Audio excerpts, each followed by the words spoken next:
انسانوں کے نام افزار ریحان، پریزیڈنٹ ٹرمپ پہلے تولیں پھر بولیں۔ بریٹن ایک قاتل ہیں تو کیا ہوا؟ بہت سے لوگ قاتل ہیں، ہمارے ملک میں بھی بہت سے قاتل ہیں، امریکہ خود کون سا معصوم ہے؟ جی ہاں، یہ الفاظ کسی اور کے نہیں، نو منتخب امریکی صدر ڈونلڈ ٹرمپ کے ہیں، جو انہوں نے اپنی پہلی جیت کے فوری بعد ادا کیے تھے، اور اس مرتبہ اپنی دوبارہ جیت کے بعد وہ اپنے قریب ترین یورپین اتحادیوں کے متعلق فہم جو لب و لہجہ اور زبان اپنائے ہوئے ہیں اسے سامنے رکھتے ہوئے ان کے متعلق بجا طور پر یہ کہا جا سکتا ہے، اپنے ہی گراتے ہیں نشیمن پہ بجلیاں، یا یہ کہ ہوئے تم دوست جس کے دشمن اس کا آسماں کیوں ہو۔ ہم یہ بھی کہہ سکتے ہیں کہ ماشاءاللہ ایسے اندرونی دوستوں کے ہوتے ہوئے کسی بیرونی دشمن کی ضرورت نہیں رہتی۔ بات آگے بڑھانے سے پہلے ہم یہاں ایک جملہ نہیں، ایک نقطہ مترجہ پیش کرنا چاہتے ہیں جو لفظ سیاست سے شروع ہوتا ہے۔ دیگر ممالک میں اس لفظ پالیٹکس کے حوالے سے جو نقطہ نظر بھی پایا جاتا ہے، خود ہمارے اس تزادستان میں اسے کوئی زیادہ بہتر اسلوب میں پیش نہیں کیا جاتا۔ وجوہ اس کی جو بھی ہیں، ہمارا سماج اور ہمارا میڈیا اس لفظ کو چلاکی اور عیاری کے معنوں میں پیش کرتا ہے۔ لغوی طور پر اگرچہ یہ فن حکمرانی یا رموز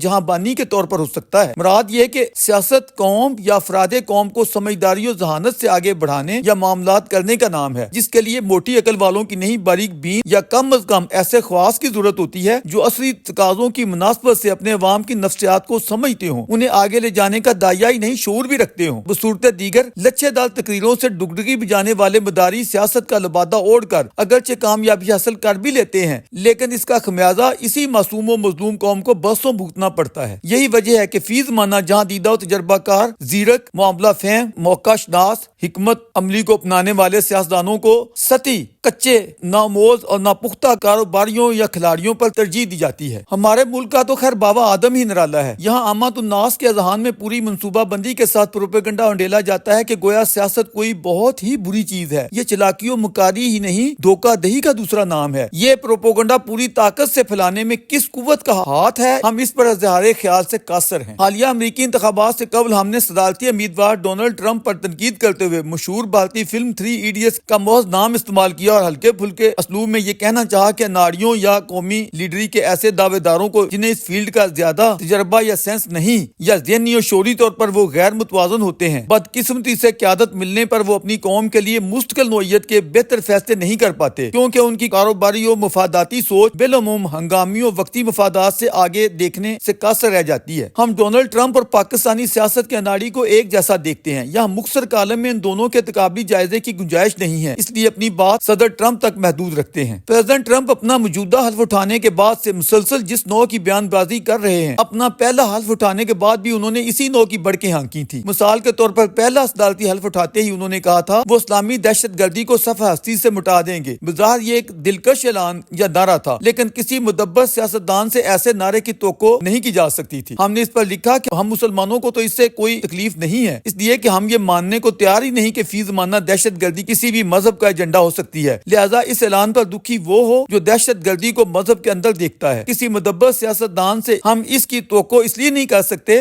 کہ ایسی باتوں کے لیے اعلانات نہیں، خاموش رہ کر سائلنٹ سفارتکاری سے ٹھوس اقدامات کیے جاتے ہیں جن کی آؤٹ پٹ دیکھنے والوں کو از خود متاثر کرے۔ اس کے بعد انہوں نے کچھ اس سے بھی بڑا نمائشی اقدام اٹھایا، یعنی 7 اسلامی ملکوں کے شہریوں کی امریکہ آمد پر پابندی کا حکم۔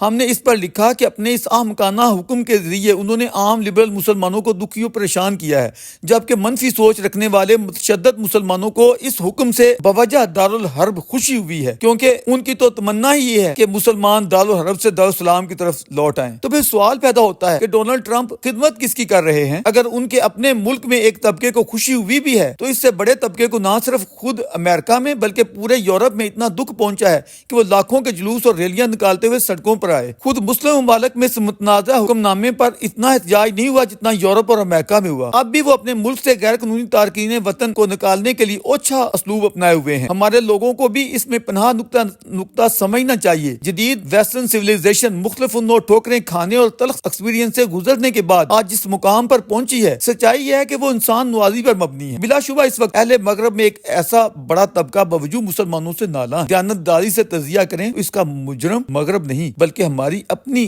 غیر ذمہ دار تنظیمیں ہیں جو اپنی ہر غیر انسانی واردات کی کڑیاں اسلام سے جوڑتی ہیں۔ اس سلسلے میں داعش، القاعدہ، طالبان، حماس، بوکو حرام، الشباب اور جماعت الاسلامیہ وغیرہ جیسی شدت پسند تنظیموں کے نام لینے میں کوئی مذائقہ نہیں۔ ہمارے جو لوگ ان کی پردہ پوشی میں کوشاں رہتے ہیں وہ اسلام اور اہل اسلام کے بیوقوف دوست ہیں۔ مغرب میں اگر ٹرمپ کو عوامی حمایت ملی ہے یا انڈیا میں مودی جی برسر اقتدار آئے ہیں تو غور کرنے پر معلوم ہوگا کہ اس سب کا کارن یا باعث ہماری صفوں میں موجود شدت پسند اور ان کے نادان دوست و ہم نوا ہیں۔ اگر خدا انہیں ہدایت عنایت فرما دے تو ٹرمپ یا ہمارے کھلاڑی جیسے لوگ سیاست میں کامیابی کا سوچ بھی نہ سکیں گے۔ اس سب کے باوجود یہ عظیم امریکی قوم کے سسٹم کی عظمت ہے کہ وہاں کی جوڈیشری نے ناخوشگوار ہوا سے بھرے ٹرمپ غبارے کو اکثر پنکچر کر دیا ہے۔ ان کے کتنے ایگزیکٹو آرڈر غیر آئینی قرار دیتے ہوئے اڑا دیے گئے ہیں۔ آگے چل کر ہم یہ توقع رکھتے ہیں کہ تلخ زمینی حقائق ٹرمپ کو بہت سے سمجھوتوں پر مجبور کر دیں گے۔ وہ چائنا، رشیا، یوکرین اور مڈل ایسٹ کے جن معاملات کو دیکھ کر پریشان ہو رہے ہیں یا دوسروں کو پریشان کرنے پر تلے بیٹھے ہیں، اس سے پہلے اپنی حالیہ تاریخ ہی کا مطالعہ کر لیں۔ یہ آپ کے ریپبلکن پریزیڈنٹ بش جونیئر ہی تھے جنہوں نے 10 برس ایران سے جنگ لڑنے والے ملک کو اس کی جھولی میں ڈال دیا، کیونکہ ان کی سوچ بھی آپ جیسی ہی تھی۔ اگر آج سعودی عرب جیسا آپ کا تاریخی اتحادی آپ سے نالاں ہوتے ہوئے جائز نجائز ہاں میں ہاں ملا رہا ہے تو اس کے پس منظر کو سمجھا جائے۔ ابھی آپ کے نائب صدر نے میونخ میں یورپین اتحادیوں کے متعلق جو زبان استعمال کی ہے اس سے پورا یورپ پریشان ہے، اور آپ یوکرین کے بارے میں جس طرح کی زبان استعمال کرتے ہیں اس سے زیادہ غیر ذمہ دارانہ گفتگو کیا ہو سکتی ہے؟ اور یہی وتیرہ آپ نے غزہ کے حوالے سے بھی اپنا رکھا ہے۔ اگر آپ لوگوں نے اپنی غیر ذمہ دارانہ بڑھکیں اسی طرح جاری رکھی تو آپ نئے اتحادی کیا بنائیں گے؟ بہت سے پرانے بھی گنوا بیٹھیں گے۔